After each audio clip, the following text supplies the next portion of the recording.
Buenos días. Vamos a buscar en nuestras Biblias esta mañana y te invito a buscar conmigo Gálatas, la carta a los Gálatas. Y estamos esta mañana en capítulo 4.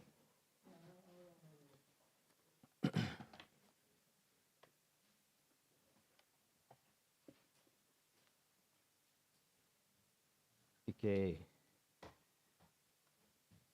esta mañana, que nuestra oración sea también, ¿no? Que el Señor nos da un amor por su palabra. Y también la convicción que acompaña este amor de que lo que leemos esta mañana es la verdad. Es la verdad. Y hemos cantado ese último cántico, unas verdades maravillosas, ¿no? Unas verdades bíblicas y fundamentales. Como Cristo nos libra del dominio del pecado, la culpa, el temor de la muerte y la carga de intentar agradar a Dios por méritos propios, ¿verdad? Y la verdadera libertad nos permite vivir según el diseño de Dios, experimentando paz y plenitud en la vida, en lugar de vivir para satisfacer deseos destructivos. La esclavitud de satisfacer nuestros deseos produce un alejamiento de Dios, ¿no? Y a veces también una distancia en nuestros matrimonios, ¿no? Alejamiento de nuestros cónyuges, nuestro prójimo, y una búsqueda de felicidad en caminos falsos. La falta de la verdadera libertad roba la paz y la capacidad de actuar conforme a la voluntad de Dios, llevando una vida dominada por el temor y el pecado. El texto que vamos a leer esta mañana es Gálatas capítulo 4, los versículos 8 al 20. Y en estos versículos vamos a ver que este texto se encuentra en la incoherencia de volver a la esclavitud legalista tras haber conocido la libertad en Cristo. Y Pablo en este texto que vamos a leer expresa su profunda preocupación pastoral por los Gálatas, quienes influenciados por falsos maestros estaban adaptando prácticas morales según la ley y según las obras de la ley. Vamos a leer nuestro texto esta mañana para ser fortalecidos por medio de una reflexión sobre la vida cristiana y cómo vivimos la vida cristiana esta mañana. ¿Qué dice en esas palabras de Pablo en Gálatas capítulo 4, estamos en versículo 8? Ciertamente, en otro tiempo, no conociendo a Dios, serváis a los que por naturaleza no son dioses. Mas ahora, conociendo a Dios, o más bien siendo conocidos por Dios, ¿cómo es que os volvéis de nuevo a los débiles y pobres rudimentos a los cuales os queréis volver a esclavizar? Guardáis los días, los meses, los tiempos y los años. Me temo, dice Pablo, me temo de vosotros, que haya trabajado en vano con vosotros. Os ruego, hermanos, que os hagáis como yo, porque yo también me hice como vosotros. Ningún agravio me habéis hecho, pues vosotros sabéis que a causa de una enfermedad del cuerpo os anuncié el Evangelio al principio. Y no me despreciasteis ni desechasteis por la prueba que tenía mi cuerpo. Antes bien me recibiste como un ángel de Dios, como a Cristo Jesús. ¿Dónde pues está esta satisfacción que experimentabais? Porque os doy testimonio de que si hubieseis podido, os hubierais sacado vuestros propios ojos para dármelos. ¿Me he hecho pues vuestro enemigo por deciros la verdad? Tiene celo estos falsos maestros. Tiene celo por vosotros, pero no para bien, sino que quieren apartaros de nosotros para que vosotros tengáis celo por ellos. Bueno es mostrar celo en lo bueno siempre, y no solamente cuando estoy presente con vosotros. Hijitos míos, por quienes vuelvo a sufrir dolores de parto hasta que Cristo sea formado en vosotros. Quisiera estar con vosotros ahora mismo y cambiar de tono, pues estoy perplejo en cuanto a vosotros. Que el Señor bendiga su palabra esta mañana entre nosotros. Y aquí vemos que Pablo expresa su preocupación en los versículos, en todo este texto, pero lo vemos en las palabras que Pablo usa en los versículos 11, versículo 12 y versículo 20. Muy rápidamente vemos estas palabras. En versículo 11, me temo. Me temo, es una palabra que refleja una preocupación tremenda. Tremendo. Versículo 12. Os ruego, hermanos, que os hagáis como yo, porque yo también me hice como vosotros. Ningún agravio me habéis hecho. Y en el versículo 20, pues estoy perplejo en cuanto a vosotros. Esos versículos 8 a 20 es un ruego apasionado a ser transformados a la imagen de Cristo. Lo vemos en el versículo, este énfasis en versículo 19, cuando dice, hijitos míos, por quienes vuelvo a sufrir dolores de parto hasta que Cristo sea formado en vosotros. Así que, hermanos, la pregunta que enfrentamos esta mañana es lo siguiente. ¿Cómo es Cristo formado en nosotros? Decirlo de otra manera sería, ¿cómo podemos vivir completamente libres en Cristo? Pues estamos ante un texto esta mañana que va a ayudarnos a contestar a estas preguntas y preguntas similares y vivir en la libertad verdadera. Primero, para entender su ruego apasionado, vamos a mirar el contexto de nuestro texto, ¿vale? Para sentir la fuerza de este gran temor y esta gran incoherencia que lleva a Pablo a hacer este ruego tan apasionado para los Gálatas.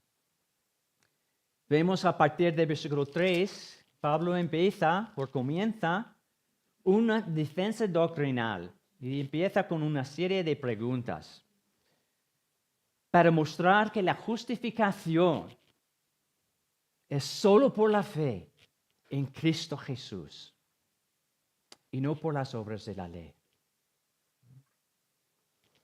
Y a lo largo de capítulo 3 y capítulo 4 hasta nuestro texto, vemos que por la fe en Cristo, los Gálatas habían alcanzado la bendición de Abraham. Por la fe habían sido hechos herederos juntamente con Abraham, según la promesa que Dios ha dado a él. Por fe habían recibido la promesa del Espíritu de Cristo. por la fe en Jesucristo habían recibido la adopción de hijos. Y luego, después de nuestro texto, a partir del versículo 21 de capítulo 4, lo que hace Pablo es volver de nuevo a una defensa doctrinal. En esta defensa lo que hace es volver otra vez de enfatizar la justificación por la fe. Y lo muestra que los creyentes son hijos de Dios mediante la fe. Y pues entre esas dos partes doctrinales vemos hoy una exhortación, un ruego apasionado a dejar de ser esclavos de un legalismo religioso y permanecer en el Evangelio.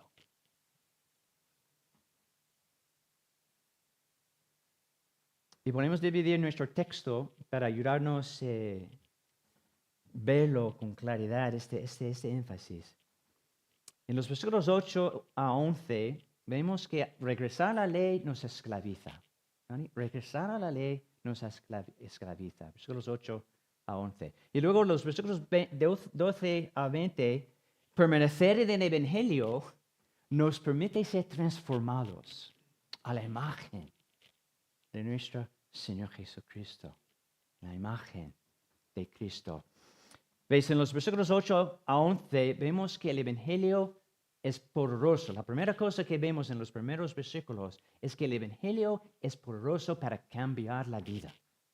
¿Vale? Cuando dice en este texto, ciertamente en otro tiempo, no conociendo a Dios, serváis a los que no por naturaleza no son dioses.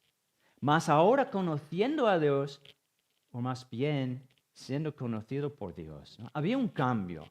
¿Vale? Pablo está dándoles a reconocer que había un cambio real en sus vidas. El Evangelio es poderoso para orientar a una persona a adorar al único y verdadero Dios en lugar de adorar cualquier otra cosa. Y mediante la persona de Jesucristo, Dios es conocido y adorado. Lo que te hace cristiano no es tanto que conozcas a Dios, sino que Él te conoce a ti. Nuestro conocimiento de Dios puede fluctuar por muchos motivos, ¿verdad? Y muchos factores. Sin embargo, el conocimiento que Dios tiene de nosotros es absolutamente fijo e inquebrantable. Eso es una realidad. Era una realidad en la vida de los Gálatas que quiere echarse atrás o adaptarse a las leyes de Moisés, que es para nosotros esta mañana. Los que conocen a Jesús y saben que Él le conoce, no deben buscar su aprobación por las obras de la carne. A personas que ya conocen a Dios, Pablo dirige a una pregunta reflexiva en el versículo 9. Después de decir a los Gálatas que vosotros habéis sido justificados por la fe, fuisteis hechos herederos de las promesas, habéis recibido la adopción de hijos. Entonces Pablo lanza una pregunta para que ellos reflexionaran. ¿Cómo es que se volvían a los débiles y pobres rudimentos a los cuales antes estabais esclavizados? Una pregunta para reflexionar. Los débiles y pobres rudimentos refieren a todas las cosas en las que el hombre pone su confianza, que no son el Dios vivo revelado en Cristo. En el contexto de los Gálatas, lo vemos en versículo 10, los rudimentos refieren a los principios básicos ¿no? De la ley mosaico, ¿no? En cuanto a días, meses, años y también en cuanto a la circuncisión. Querían añadir al Evangelio las obras de la ley para ser transformados a la imagen de Cristo, ¿no? Ellos querían añadir al Evangelio las obras de la ley para transformarse a la imagen de Cristo a lo mejor. El punto de reflexión es si habían sido justificados por la fe, ¿cómo pueden poner su confianza en un sistema religioso en lugar de confiar solamente en Dios?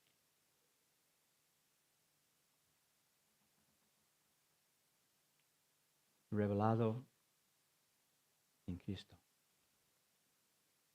La pregunta para nosotros esta mañana es esto. ¿Cómo se fomenta el carácter de Cristo en nosotros? ¿Cómo fomenta el carácter de Dios en nosotros, el carácter de Cristo en nosotros? ¿Es por nuestros esfuerzos en lo que hacemos y no hacemos? Escuchar dentro de la cultura evangélica sobre la santidad de Dios es cómo debemos vivir conforme a ella, ¿no? A la santidad de Dios, ¿no? Debemos ser santos, ¿verdad? Lo escuchamos constantemente en nuestra cultura, ¿no? Cristiana. Y puede producir a veces inseguridad, porque no llegamos a cierta medida de la santidad en nosotros mismos. Puede hacernos sentir inseguros en nuestra propia relación con el Señor. Y esa inseguridad puede tentarnos de compararnos, ¿no? A otro, ¿verdad?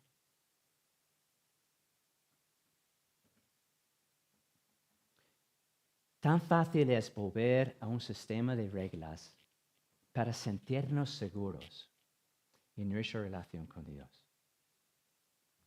Y para esto resume la historia de un Osvaldo Logobuco de Argentina. ¿Vale? A lo mejor no nos conocemos a él, no lo sé si alguien que venía de esta parte del mundo ha oído de Osvaldo. En 2021, Osvaldo cumplió cadena perpetua en la cárcel de Sierra Chica, Argentina. Sin embargo, se negó a salir cuando se le otorgó la libertad condicional después de décadas de encierro. Declaró que la prisión era el único lugar que conocía y donde se sentía seguro. La luz de la libertad representaba una incertidumbre insoportable comparada con la rutina sombría pero percibible de la cárcel. Hermanos, pregunto, ¿en qué manera podemos ser como ese hombre, Osvaldo? O como los Gálatas, cuando buscamos seguridad en algo ajeno de Dios. La realidad es que uno puede tener su tiempo devocional fielmente, asistir a los cultos dominicales con constancia, sin ningún cambio de corazón, sin ningún cambio de lealtades. Uno puede sentir bien por haber cumplido un tiempo en la palabra y oración. Sin embargo, sigue igual como antes, sin ningún cambio de corazón. Seguramente todos nosotros hemos experimentado entrar en nuestro tiempo devocional, quizá con un mal sentir, orar y luego salimos igual, convencidos de nuestra manera de ver la vida cristiana, ¿no? Y justificados en nuestros propios pensamientos y también en nuestra propia manera de actuar y vivir. ¿Cómo se fomenta el carácter de Cristo en nosotros como creyentes cuando somos propensos de volver a hábitos o actitudes que teníamos antes de conocer a Cristo? Puede ser un pronto enojo que surge en nosotros en una situación cuando no recibimos lo que esperábamos. Muchas veces intentamos manejar este enojo por tácticas humanas que nos parecen más efectivas que la obediencia al Evangelio. Muchas veces queremos vivir la vida cristiana de nuestra manera, ¿verdad? Eso es una esclavitud. Solo el Evangelio de Cristo nos puede fomentar el carácter de Cristo en nosotros. A veces podemos poner un énfasis en las apariencias más que en asuntos del corazón. Y esa es una esclavitud.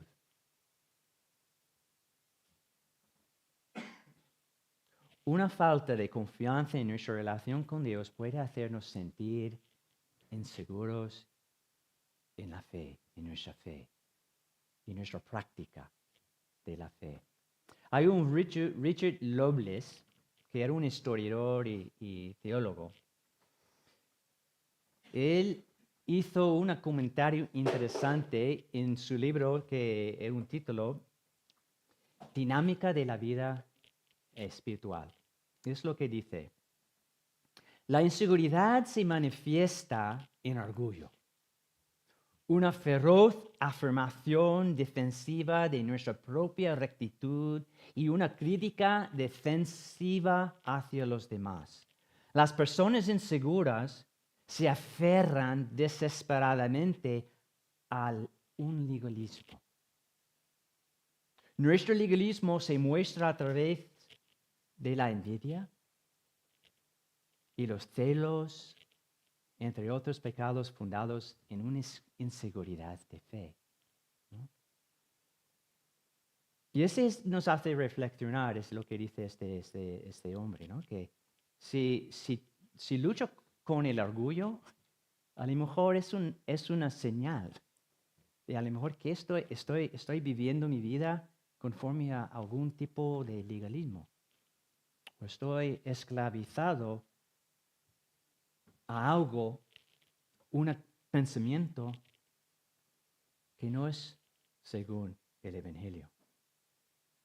Los Gálatas intentaban superar su inseguridad por las obras de la ley, ¿no? Porque supuestamente sentían inseguros en su relación con Dios. Entonces, cuando los falsos maestros venían y predicaban que tienes que cumplir la ley de Moisés, tienes que ser circuncidados y luego vas a tener una seguridad en tu fe. Y no solamente vas a crecer, vas a más allá, vas a madurar. Hermanos, era para los Gálatas era como un atajo, ¿no? Un atajo para llegar a la imagen de Cristo. Pero no hay atajos, no hay atajos para que Cristo sea formado en nosotros. Los Gálatas intentaban crear un atajo religioso para ser transformado al carácter de Cristo. Pero hermanos, no existe ningún atajo, ningún atajo. Que no hay nada podemos hacer que Cristo no ya ha hecho en nuestra relación con Él. Hemos cantado de que somos completos en Él. La importancia de los esfuerzos de cumplir una exigencia religiosa personal para alcanzar lo que Cristo ya había ganado por nosotros en la cruz de Calvario, debe causar en nosotros el mismo temor que Pablo sentía por los Gálatas, pero dentro de nosotros mismos. Es este punto de reflexión, lo que hemos visto en los primeros versículos 8 a 10, que nos lleva ahora a este ruego apasionado de Pablo en los versículos 12 a 20. Pablo empieza con este de que os ruego, hermanos, a la luz de esta incoherencia en tus vidas. Os ruego, hermanos, que os hagáis como yo. La incoherencia entre la fe y la práctica de nuestra fe no debe caracterizar nuestra fe en Cristo. No debe caracterizar cómo vivimos la fe en Cristo. Esta incoherencia entre la fe y la práctica. Entonces Pablo nos da, o lo vemos en estos versículos, un ruego para todo creyente y a no ser esclavos a las apariencias y permitir que Dios nos transforme a la imagen de su Hijo Jesucristo por medio del Evangelio y no por medio de cualquier otro esfuerzo.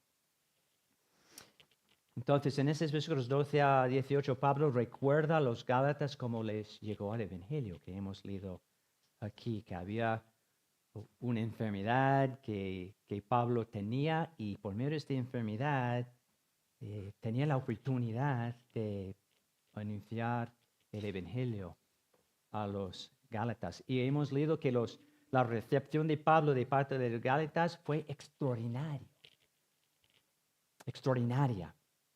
Bueno, dice aquí, ¿no?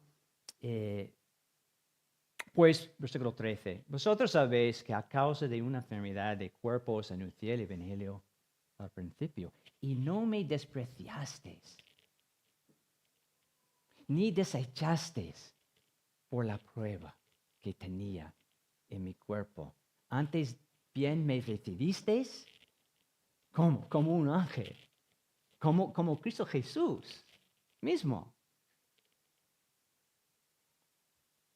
En su primer encuentro con ellos, Pablo estaba destrozado a lo mejor con una enfermedad. Y los Gálatas le mostraron una gratitud extrema hacia él cuando recibieron el Evangelio. Y ese amor se expresa en versículo 15 con esas palabras cuando dice, porque os doy testimonio, dice Pablo, os doy testimonio de que si hubieseis podido, os hubierais sacado vuestros propios ojos para dármelos, ¿no? Para dármelos. Pablo usa ese recuerdo para llamarles a permanecer en el Evangelio y confiar que Dios les transformará a la imagen de su Hijo. Todo esto sigue siendo esta reflexión. Quería que reflexionaran sobre su modo de pensar acerca del Evangelio y sobre cómo vivir la vida cristiana. Versículo 15. ¿Dónde pues está esta satisfacción que experimentabais? ¿Me ha hecho pues vuestro enemigo por deciros la verdad? Todo sirvió para que reflexionaran sobre el poder del Evangelio frente a la impotencia de la ley para formar en ellos la imagen de Cristo. El ser humano es impotente para efectuar la verdadera transformación que le hace libre. Los Gálatas estaban bajo una presión social muy fuerte por personas influyentes que querían alejarles de Pablo y alejarles del evangelio verdadero.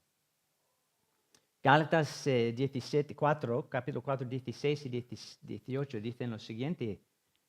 ¿Vale? Esas palabras, Pablo está hablando de los falsos maestros, ¿vale? Y su influencia sobre los Gálatas.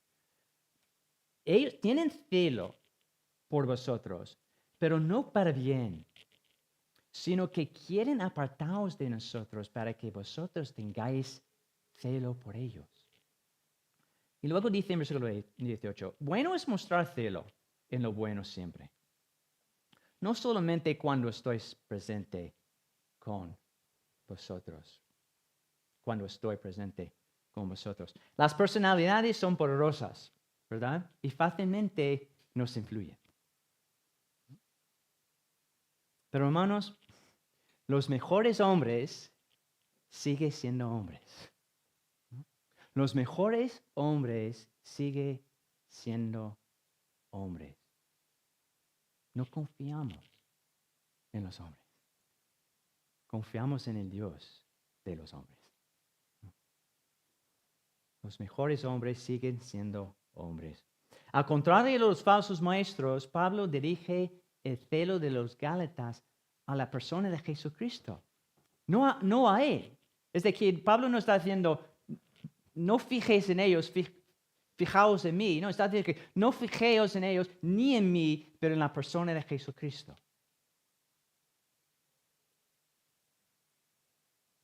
Mostrar celo correctamente o un celo bíblico nos lleva a depender más de nuestro Salvador. Pablo dice a los Gálatas en versículo 19, hijitos míos, ¿ves este cariño que Pablo tiene para esta gente? ¿No? Y vemos también el cariño que el Espíritu de Dios tiene por nosotros.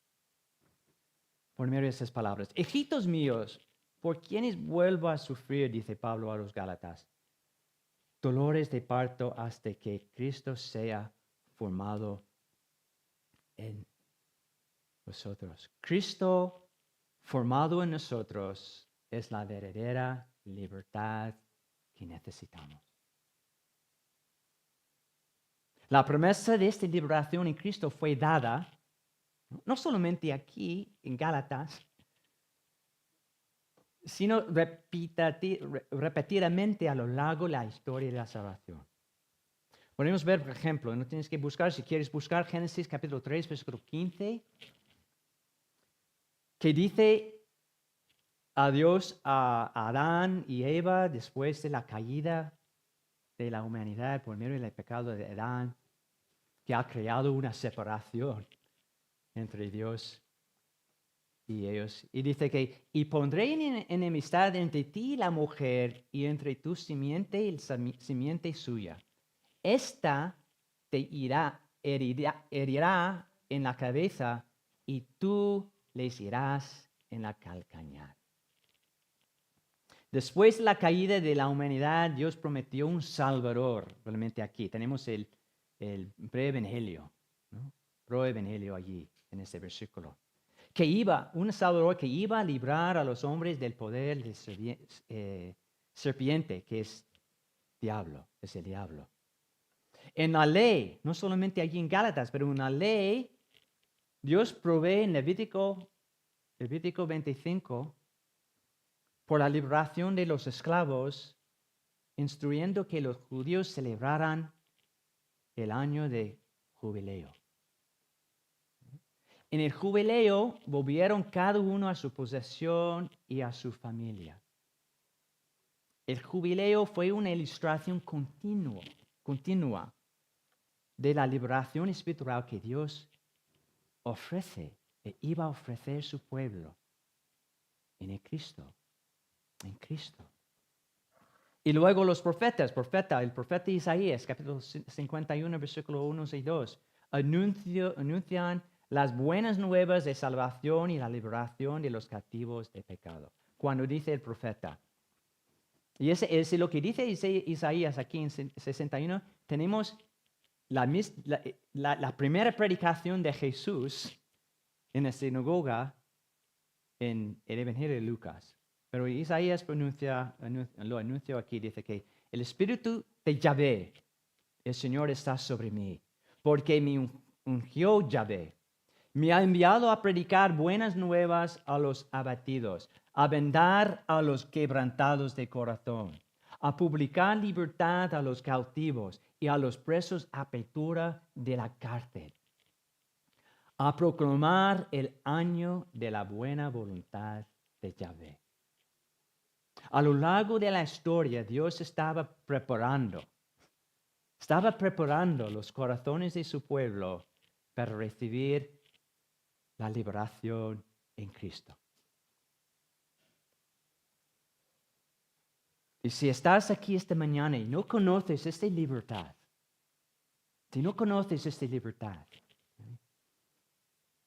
seréis verdaderamente libre por la fe en Cristo Jesús.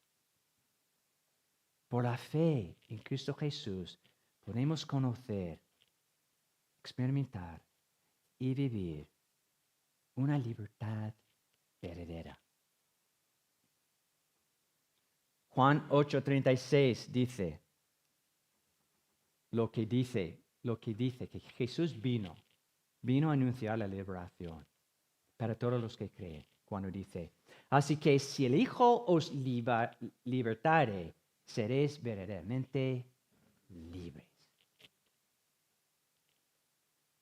Como una madre que sufre dolores de parto, lo que vemos en el versículo 19. Como una madre que sufre dolores de parto, Pablo estuvo dispuesto a sufrir por los Gálatas hasta que alcanzaran la madurez en Cristo. De nuevo, porque ya ha sufrido por ellos. Y está dispuesto a sufrir de nuevo. El carácter de Cristo y la madurez espiritual se fomenta en nosotros cuando permanecemos en el Evangelio.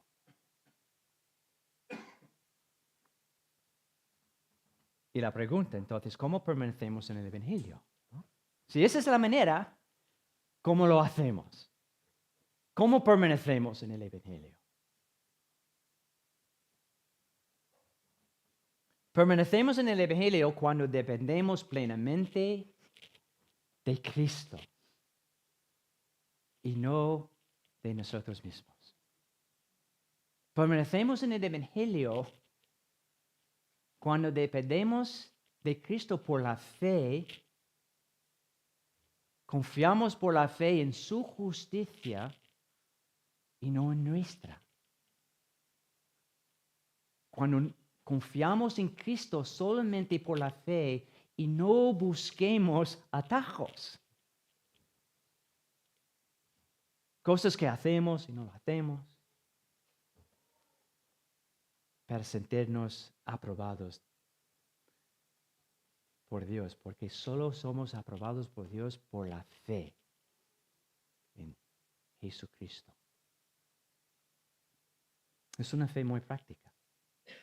Es una fe que podemos vivir día a día, en toda circunstancia, en toda situación.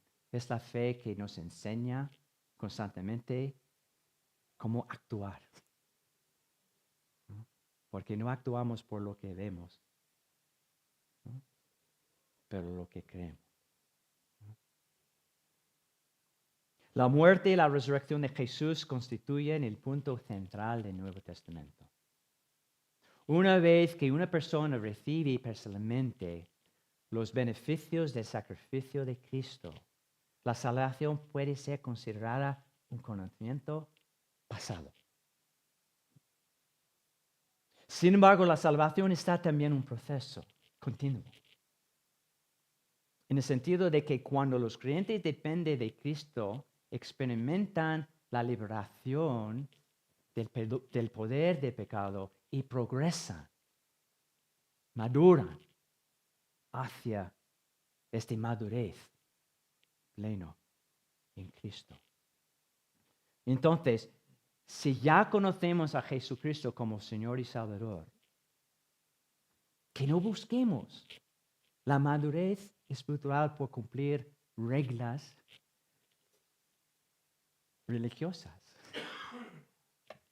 o reglas acerca de lo que hacemos y no hacemos.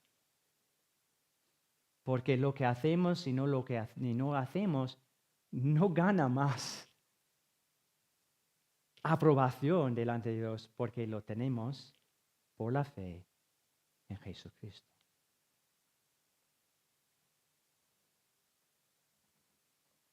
Pero lo que hace esta fe es enseñarnos, empujarnos, guiarnos, ¿no?, en cómo vivir la fe cristiana y la vida cristiana. Que la fuerte satisfacción por la liberación que experimentamos el día que hemos creído en Cristo nos hace permanecer en el Evangelio. Que dependamos plenamente de Dios para ser transformados a la imagen de Cristo en todo nuestro ser. Que el Señor bendiga su palabra esta mañana y que el Señor bendiga su iglesia.